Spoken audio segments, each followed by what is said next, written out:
And now, it's time for another Dice Tower review with the Game Boy Geek. Hello my friends, it's the Game Boy Geek here. Today we're going to be trying to control different areas of a city. We're going to be building roads to make different neighborhoods. Then we're going to be building walls and trying to control towers. We're talking about the walled city here from Mercury Games. 2 to 4 players. It says it plays in about 60 minutes. It's pretty combative area control game. Let's take a look and I'll show you how it's played. I'll see you on the other side.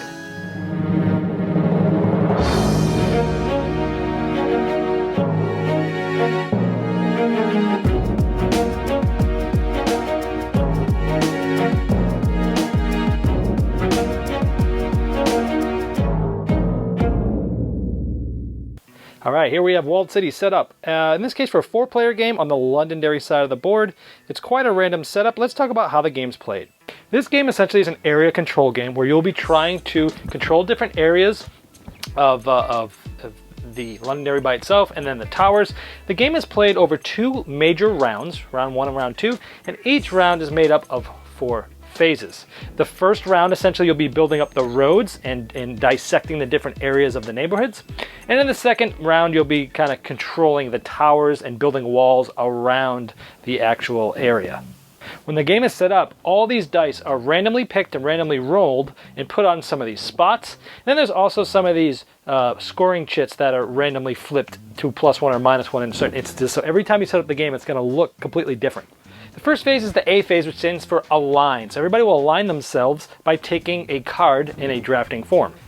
So, when you're aligning, everyone gets to take one of these cards. They give you a special ability for this round. Remember, there's 2 major rounds. I won't go into the abilities too much because it won't make a whole lot of sense yet. One thing to note, though, they are numbered, and turn order is also denoted by these. The lower card number will go first in turn order, and they'll go in incremental ways after that. And then we go to the B phase, which is the building phase. This is the main phase where you take the majority of the turns during the game. So on your turn, in the build phase, on the round 1, you will place one of these roads. You're going to end up getting 4 of these roads, and you can pretty much use any size you want. You basically put a road, and then you play a card. Now you start with 9 of these cards here. Now, 9 cards because it's a 4-player game, different amount depending on how many players, and they'll have different numbers on different sides, 3s and 2s, 0s and 5s, 1s and 1s, and things like that. And when you play your road, you will get to select which card you play. So I put the road down, I'll play a card, and I'll say 2 and 2. This allows me to place 2 of my citizens on each side of where I built this road, here and here. Now, citizens are basically our people. Now you have 2 types of citizens, and you have a different amount of each of these depending on how many players you're playing with. The meeples are nobles, and these things here are peasants. And the only difference is they count each of the same, but the nobles break ties. So I could put 2 and 2, so I could place 2 nobles here and 2 nobles here, or 2 peasants here and 2 peasants here, or I could do 1 and 1. So maybe I want to put 1 noble and 1 peasant, and maybe I want to do 1 noble and 1 peasant. So the nobles will again use for tiebreakers, but you only have a certain amount of them, so you want to use them there. Now, the last part of your turn is you will do one of 2 things. On either side, you can either re-roll what's called these faction dice, or you can flip this scoring chit to the other side. It's just +1 or -1. But since I'm going here, I'd want to keep it +1, and I would re-roll this die. Right now it's at a 2. When I re-roll it a 2, let's say it went to a 1. And after I've done that, this card will go out of the game. I cannot use it again. You have exactly the right amount of cards to play the entire game. Now, I re-rolled this to a 1. Now, before it was a 2, so it was 2 plus 2 plus 1, which is 5 for the purple faction. But now it went down 1 because it went from a 2 to a 1. Now up on the score track, after the dice were rolled during the setup of the game, these different factions were set to different scoring depending on how many sides of the die it showed. And so it was at 5, but now it goes down to 4. So each turn, some of these, when these dice are rolled, these factions are going to get more or less valuable.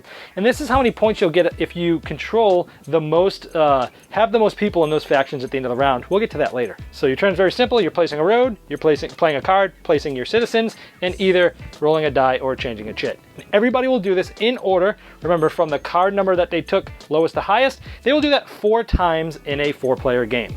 Now, after everyone has played 4 times, the board might look something like this, where there's a bunch of roads, there's a bunch of people in each thing. Then we would move on to the next phase, which is the counting phase, to start counting the score.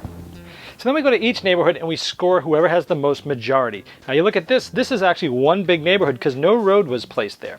First place gets 5 points, second place gets 3 points, third place gets 2 points, fourth place gets 0. So here we have just 2 people. We have black that has 1, 2, 3, 4, 5, and we have gray that has just 1. So in this case, black would win this neighborhood and get 5 points, and gray would get 3 points. However, you look at a neighborhood like this, and each of these have 3. Now, green has 2 nobles, and gray has 1, so green would win the tiebreaker because they have more nobles. And in this case, we have a +1 chit. So instead of getting the 5 points for first place and 3 points for second place, this person is getting 1 more point. So 6 points for first place and 4 points for second place, and so on and so forth. If this was -1, it would just do the opposite. They'd be minus for each one. In this neighborhood's case, 2 nobles and 1 peasant for black, 2 nobles and 1 citizen for brown. They tie. So essentially, first and second place is 5 and 3 points. Added those together is 8. So you split those evenly, ignoring the remainders that each get 4. So you would score that throughout the entire thing, through every single neighborhood. You would be scoring those, and the score tracker around the board would keep the score there. Then we go on to faction scoring. Now those dice were getting rolled at possibly during everybody's move, because remember, after you play somebody, you can roll one of those dice. And right now, the yellow and the blue faction are worth 5 points, purple and orange are worth 4, and the green is only worth 1. So we would go around and see who has the most factions of just the inner city, not the towers. So for example, we look at the blue faction. We look at every blue faction die that's on the road section, not the walls, for the first round. And we see there's 2 brown here, plus 3 brown. So brown has 5 in the blue faction, black only has 3. So the brown person would win whatever points this is, 5 right there. Now if it's the other person would get nothing. If it's tied, they would both see who has the tiebreaker with the nobles, and if they're still tied, they would split those and ignore the remainders. And you do that for each faction, so you really need to have the most in each of those to try to get the faction points. That ends the counting phase, and then you would go to what's called the defense phase. In the defense phase, everybody will select 1 card in normal player order. They will look at it, they will know which way this is pointing, and they're going to put it face down on any one of these spots that's around any of the towers on the outside. So you can see a lot of those spots around the outside of the towers. You can pick any one of those, and you're going to put this card face down.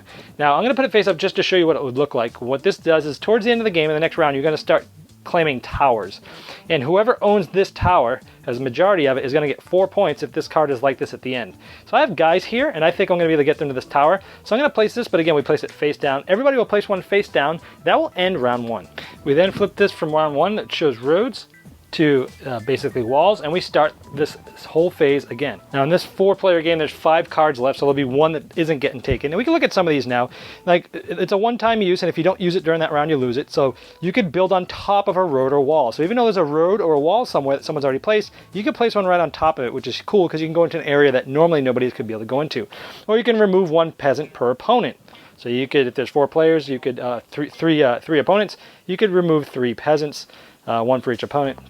You could re-roll and reflip the faction dice and survey chits, things like that. So they just give you some special abilities. You would, again, the align phase, everybody, I believe, in the lowest score would get to go first and draft the one they want. And then player order is lowest number to highest number, just like before. Now these cards are usually in my hand. The other players can't see these, but I want to show you that at the beginning of this now, I only got 4 cards left to choose from because I've been using the other ones during the game, and now my choices get a little bit tougher. Because now that we're in the build phase again, it works a little bit differently. We're only going to take 3 turns in the 4-player game instead of 4 turns in the first round. Now if you remember, I placed this card here secretly, and I know that this is going to be worth 4 points at least, this tower, whoever holds this tower. And I have some nobles in this area, and I'm the only one that has nobles in this area.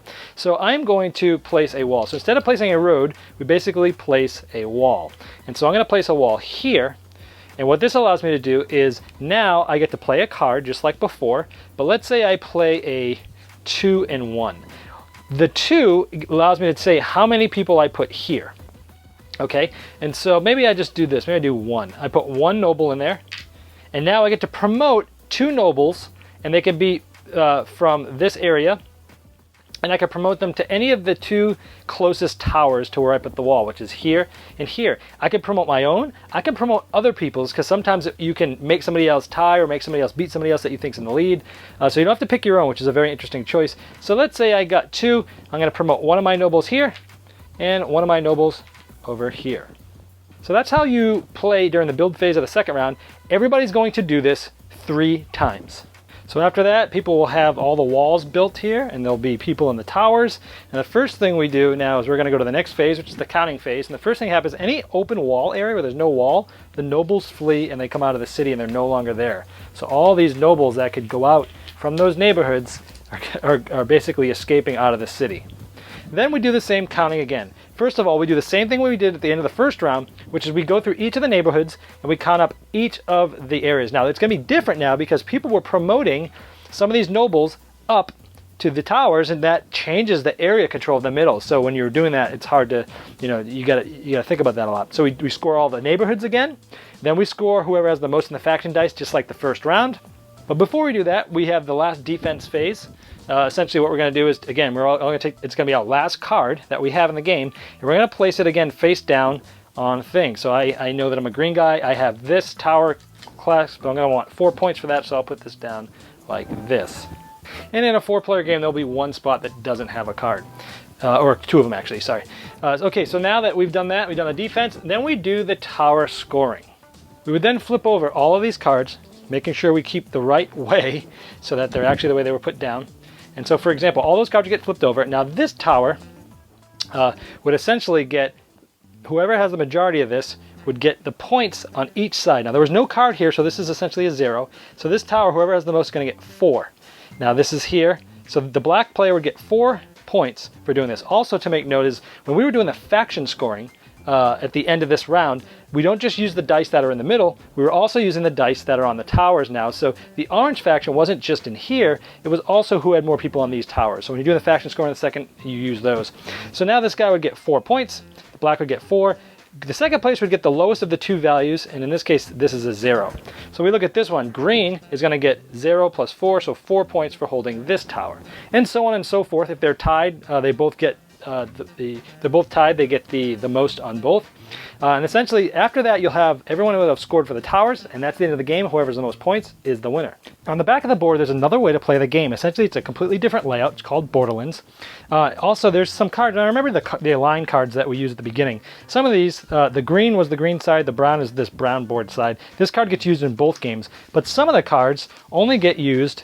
For example, all these just brown cards only get used in only on this board. So the game plays a little bit differently, not only in the aligned cards that you'll use, but also, if you notice, the board is quite different. There's only one survey chit instead of a bunch, and there's a lot of what they call T's, which changes. So when you build a road somewhere, a lot of times you'll have a choice as to which side to build things on. So again, spatially it's differently, the cards play a little bit differently. It just gives another flavor and a different way to play the game so it doesn't get old. All right, well, there's the Walled City. I gotta say, I think this is the first published game for both of these designers. So, and I gotta say, with that being the fact, you can tell that a lot of time went in designing, developing, and playtesting this game. There are a lot of really good decisions to make in this game. I love a lot of the game. I love how, gosh, every decision you make is just so tough. Do I go here? Do I go there and combat that? Do I go over here because no one's going there, but the faction score is lower? And then, you know, every decision is painstaking. It's like, oh my gosh. And then the second round, and I love the 2 different phases, where the first phase you're really concentrating on building up the roads and the groundwork. And then in the second round, you know, you're building the walls and promoting. And even when you're doing those promoting things, it's like, okay, so I could put some guys down there, but then I could pull some up and promote. But when I promote them, I'm having less area control, so I could lose the area scoring, but maybe get the tower scoring. Which one's worth it? Wow. And then, you know, every time you play somebody, when you're turning the chit or re-rolling the faction die, I really love the mechanisms of this game and the amount and the choices that you have. I think it's a really good game. The biggest problem I had with the game is, you know, let's just say in a 4-player game. In the build phase, which is really the main phase of where you're doing the majority of your turns, you're only getting a total of 7 of those turns throughout the game. Now, granted, you're taking an align card once each round, and you're putting a defend card once each round. And so maybe you're doing around 7, 8, 9, 10, 11 total turns in the entire game with a 4-player game, but it really is like 7. I mean, if you think about it, because those are the ones that you really think hard about. The other ones are a little more obvious. And during those 7 turns, my gosh, this game is very prone to analysis paralysis, or AP, because if you only have 7 turns throughout a 60-minute game, and the games I think tend to run longer because of this, especially with 4 players, is there's so much to think about on your turn. And you can kind of think about what you want to do before your turn, but what the person does before you can completely change what you're going to do. You could have a big neighborhood and the person before you puts a road down them, and you got to completely rethink what you're going to do. And there's so many options. It's like, okay, I have all these cards, especially during the first round of the game where it's wide open. You have a lot of choices of which cards to use and, where to go. And so we found that it's very prone to analysis paralysis, and you can stand that. I don't get AP a lot in games, and I was frozen a lot in this game. And it tended to slow the game down quite a bit for everybody. And it wasn't just me, everybody sort of had it. And again, maybe it will get better with more and more plays as you learn it more. But man, this game can go analysis paralysis crazy. But I do really like it. So even though it does that, and it does take longer than I think the box says because of that, I really want to dive even deeper into this game because the nuances and the ebb and flow of the game, I really love a lot of the design components of the game. The components are great, those walls are cool. I really recommend this, and I don't typically like Euro games, and this is one that I really do like. It's very combative. This is cutthroat. I mean, you are messing with people the whole day, cutting them off, using your line card to pull people out or add people where they don't see it coming. It's a very cutthroat area control game, and if you're okay with that very combative stuff, and you're okay with people thinking really long on their turns, then this might be a game for you. It's not typically a game for me because of those two things, but I do really like this one. So I can recommend it. This Mercury Games had the surprise of the year for me last year, which was Infamy by another first-time designer, Travis Chance. This year, this is up in there in the thinking about possibly surprise game of the year for me because of how well I thought it was designed, developed, and the choices you make. So if that sounds good to you, you want to check out Walled City. Also, the last cool thing is you flip the board over and it plays a little differently. A two-player game. It has like a pseudo person where you seed certain neighborhoods out with cards, and everybody gets to lay certain roads before the game starts. And it's okay. It's not terrible. If you don't like to play with those setup things, then you probably don't like it. It's definitely best for 3 or 4. I think the sweet spot's 3 because again, it will take less turns before your turn again. There's less things can happen between your turn. But 3 or 4 players, it's awesome. 2-player, I mean, you might like it. I don't like it as much, but 3 or 4 players, solid game. Thanks so much for watching the Dice Tower videos. Find more great videos and reviews as well as our top-rated audio podcast at Dicetower.com. You can also find other great shows at Dicetowernetwork.com. I'm Eric Summerer, and you've been watching The Dice Tower. The Dice Tower is sponsored by Cool Stuff Inc., where you can find great games for great prices. Cool stuff in stock. Check them out at CoolStuffInc.com.